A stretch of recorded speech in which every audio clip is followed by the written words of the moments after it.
নীলফামারীর ডোমার হতে বসুনিয়ার হাট সড়কটির সংস্কার কাজ ৩ বছর আগে শুরু হলেও কাজ ফেলে রেখে পালিয়ে গেছে ঠিকাদারি প্রতিষ্ঠান। খানাখন্দে ভরা এই সড়ক দিয়ে চলাচল করতে চরম ভোগান্তি পোহাতে হচ্ছে চলাচলকারী মানুষদের। প্রতিনিয়ত ঘটছে দুর্ঘটনা। ঠিকাদারি প্রতিষ্ঠানকে জরিমানা করে দ্রুত সময়ের মধ্যে নতুন করে টেন্ডার দেওয়া হবে বলে জানান উপজেলা প্রকৌশলী। নীলফামারী থেকে ইয়াসিন মোহাম্মদ শিথুনের পাঠানো রিপোর্ট।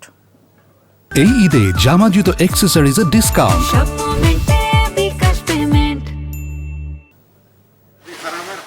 ডোমার হতে বসুনিয়ার হাটের এ সড়কটি চলাচলে একেবারেই অযোগ্য হয়ে পড়েছে।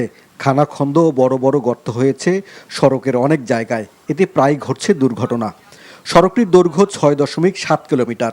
২০২২ সালে প্রায় ৯ কোটি টাকায় সড়কটির সংস্কার কাজ পায় ঝিনাইদহের ঠিকাদারি প্রতিষ্ঠান Mozaher enterprise and unique construction. কাজ শুরুর কিছুদিন পর বন্ধ রেখে পালিয়ে গেছে ঠিকাদারি প্রতিষ্ঠানটি। এই রাস্তা দিয়ে চলাচল করা যায় না, অনেক দিন থেকে কাজ হয় না, কাজের ধরছে আবার বন্ধ। এই রাস্তা দিয়ে চলাচলের কোনো যোগ্যই নেই, অযোগ্য মানুষ ভ্যান চালাছে, মোটরসাইকেল চালাছে, চালাই যায় না। মনে করেন যে কারো চাকা ভাঙ্গি পড়েছে, যত ধাক্কা, যত কি যত গর্ত, বড় বড় গর্ত।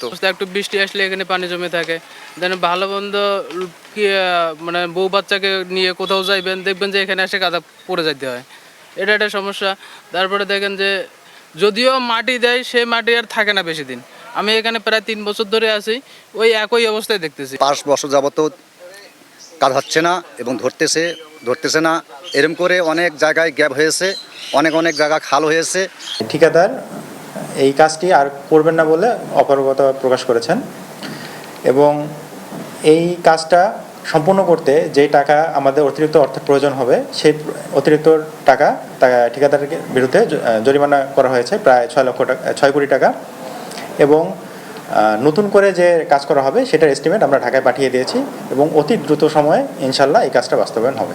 দ্রুত সময়ের মধ্যে লক্ষাধিক মানুষের চলাচলের এই সড়কটি সংস্কারের দাবি ভুক্তভোগীদের।